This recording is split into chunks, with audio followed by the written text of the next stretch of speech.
We have a number of speakers. I would ask that the speakers assure that their testimony is pertinent, non-repetitive, and that all speakers abide by rules of civility. You have 3 minutes, and again, pertinent and non-repetitive. Vicky Duniho. Again, 3 minutes. I'm Vicky Duniho. I'm on the Election Integrity Commission. You have 2 recommendations from the Election Integrity Commission. One to require the addition of precinct scanners to the election system acquisition, and one to authorize an experimental precinct-based hand count audit of a couple of ballot precincts. You also have 2 memos condemning these recommendations, one from County Administrator Huckelberry and one from EIC Member White. These 2 condemnatory memos contain such flagrantly untrue statements that I must respond in defense of your Election Integrity Commission's carefully considered recommendations. Mr. Huckelberry's memo claims that you need to reject our recommendation in order to maintain voter confidence in election systems. This reminds me of the slogans in George Orwell's 1984 that war is peace, freedom is slavery, ignorance is strength. Your EIC made recommendations to you to try to move Pima County in the direction of restoring voter confidence, which has been lost through Mr. Huckelberry's closed ballot counting system with no statistically useful hand count audit of early ballots. Mr. Huckelberry has been fighting election reform for the entire 10 years that I have been involved in the election reform movement. His election director, Brad Nelson, lobbied in 2006 to water down the hand count audit law so that only 1% of early ballots are required to be counted. There is no requirement to compare early ballot hand counts with officially reported election results, and there is no requirement to audit county elections at all. Pima County has fought election reform in the courts, using millions of taxpayer dollars to prevent expansion of election transparency.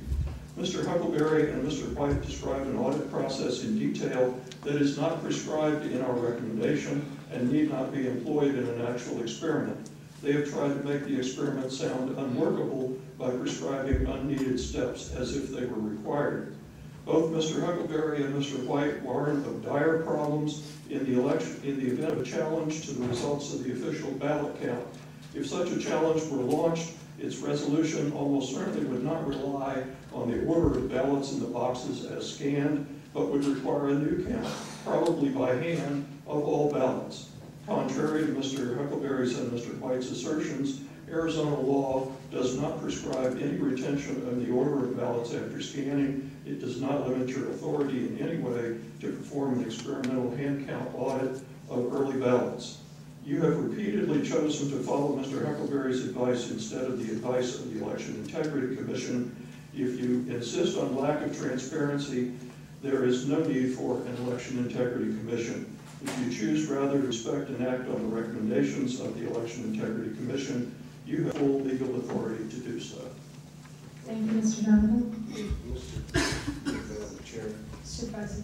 I feel just a question for Mr. Donovan. Thank you for being here today. I do appreciate the work you all do. When it comes to this request that you made in the response from Jim Drake, forget about our county administrator, our county attorney, who you said we shouldn't be listening to. This man, Mr. Jim Drake, you're familiar with him, he's the elections expert in Mr. Bennett's office.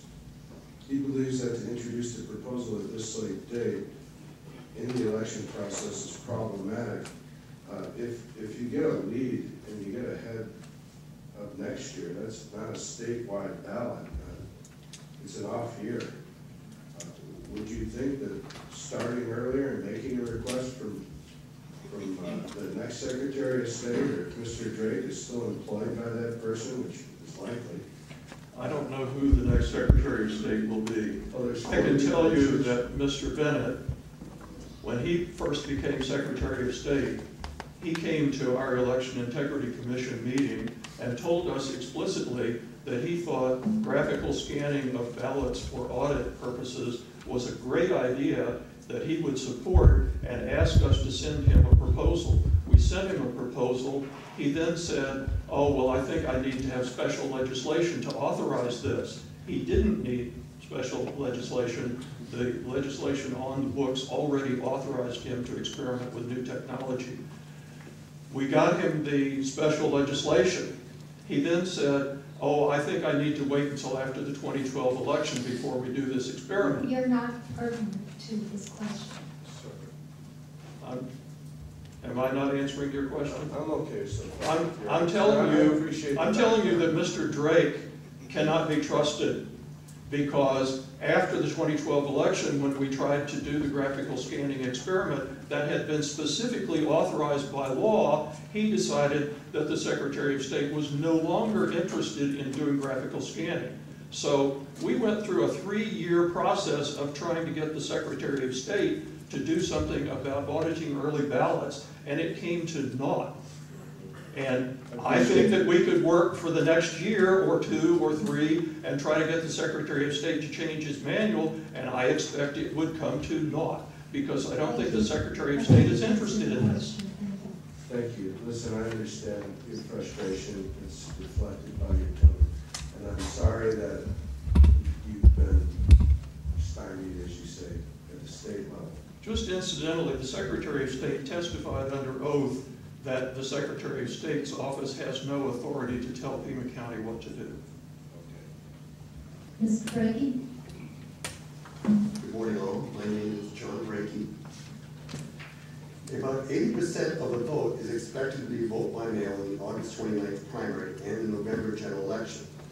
Vote by mail ballots are not sorted except inside the central, hackable tabulator that could be easily programmed to only hack ballots over batches over 300. Right now, you pull a batch of 80 to 150.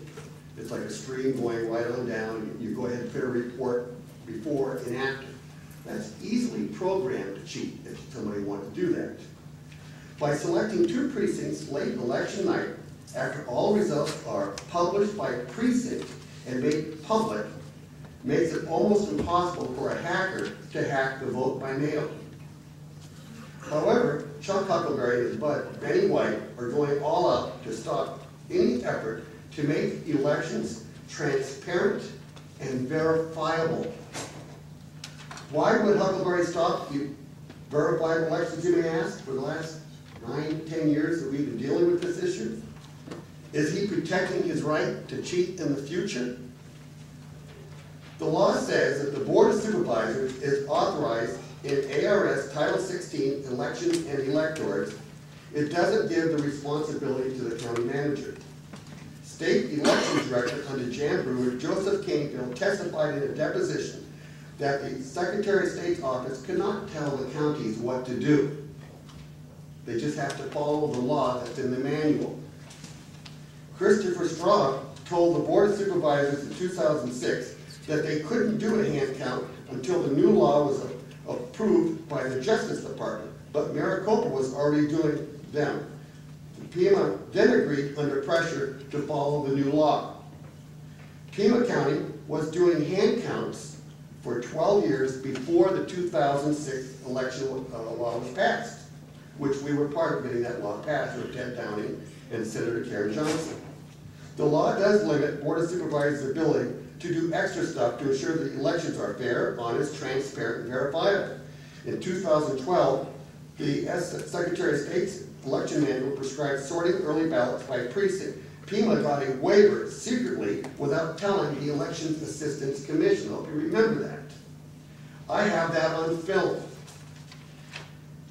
In May 2012, the Board of Supervisors approved a recommendation that he has to develop a hand count audit for early ballots before the 2004 election. That recommendation is a direct result of that Mickey and EIC made. Transparent government is often credited with generating government accountability. Transparency often allows citizens of a democracy through elections to control their government by reducing government corruption, bribery, and other malfeasance. My friend Bev Harrison in closing said, elections without accountability are nothing more than vote counting in the dark. controlled by a government in the act of choosing itself, but in no way a path to legitimate governance. The government can never be the sole verifier of its own information. I'm pleading with you, again, to make elections transparent and verifiable. With that, we all know anything less is not acceptable. I thank you for your time. Thank you, Mr. Brakey.